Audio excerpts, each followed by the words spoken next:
வக்ஃபு சட்டத்திருத்த மசோதா குறித்து கருத்து கேட்க நாடாளுமன்ற கூட்டுக்குழு முடிவு செய்திருக்கிறது. கூடுதல் விவரங்களை செய்தியாளர் ரமேஷ்குமாரிடம் கேட்கலாம். ரமேஷ்குமார், இது தொடர்பான முழு விவரங்கள். ரமேஷ்குமார், எதிர்க்கட்சிகளின் கடும் எதிர்ப்பு மற்றும் சர்ச்சைக்கிடையே கடந்த பட்ஜெட் கூட்டத்தொடரில் மத்திய அரசு வக்ஃபு சட்டத்திருத்த மசோதாவை கொண்டு வந்தது.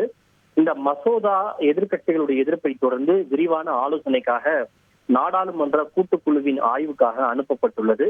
இந்த மசோதா குறித்து விரிவாக ஆய்வு செய்து கலந்தாலோசனை மேற்கொண்டு அறிக்கையை சமர்ப்பிப்பதற்காக பாஜக எம்பி ஜெகதாம்பிகா பால் தலைமையில் மக்களவை மற்றும் மாநிலங்களவையை சேர்ந்த 31 எம்பிக்கள் கொண்ட நாடாளுமன்ற கூட்டுக்குழுவும் அமைக்கப்பட்டுள்ளது. ஏற்கனவே கடந்த வாரம் இந்த குழு முதன்முறையாக கூட்டி விரிவான ஆய்வுகளை மேற்கொண்டிருக்கிறது.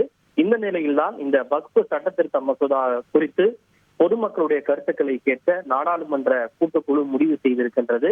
பொதுமக்கள், தனியார் தொண்டு நிறுவனங்கள், அதே போல நிபுணர்கள், சம்பந்தப்பட்ட குறிப்பிட்ட மத அமைப்பினர் ஆகியோர் இது குறித்த தங்களுடைய கருத்துக்களையும் ஆலோசனைகளையும் தெரிவிக்கலாம் என்று நாடாளுமன்ற கூட்டுக்குழு தெரிவித்திருக்கிறது.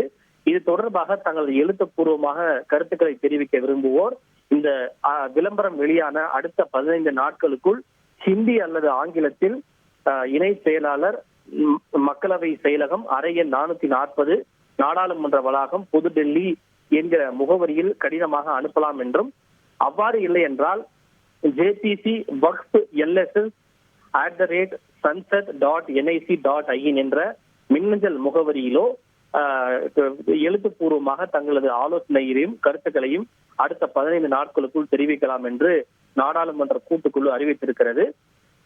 அவர்கள் தெரிவிக்கக்கூடிய கருத்துக்கள் அனைத்தும் மிகவும் கான்பிடென்ஷியலாக, ரகசியமாக வைக்கப்படும் எனவும் நாடாளுமன்ற கூட்டுக்குழு தெரிவிக்க இருக்கிறது. ஒருவேளை எழுத்துப்பூர்வமாக தாக்கல் செய்வதோடு மட்டுமல்லாமல் யாரேனும் இந்த குழுவின் முன்பு நேரடியாக ஆஜராகி தங்களுடைய கருத்துக்களை தெரிவிக்க விரும்பினால் அதனையும் தெரிவிக்கலாம் எனவும், இருப்பினும் இது தொடர்பான இறுதி முடிவு நாடாளுமன்ற கூட்டுக்குழு தான் எடுக்கும் எனவும் தெரிவிக்கப்பட்டுள்ளது. விவரங்களுக்கு நன்றி ரமேஷ்குமார். செய்திகளை உடனுக்குடன் தெரிந்து கொள்ள உடனே சப்ஸ்கிரைப் பண்ணுங்க.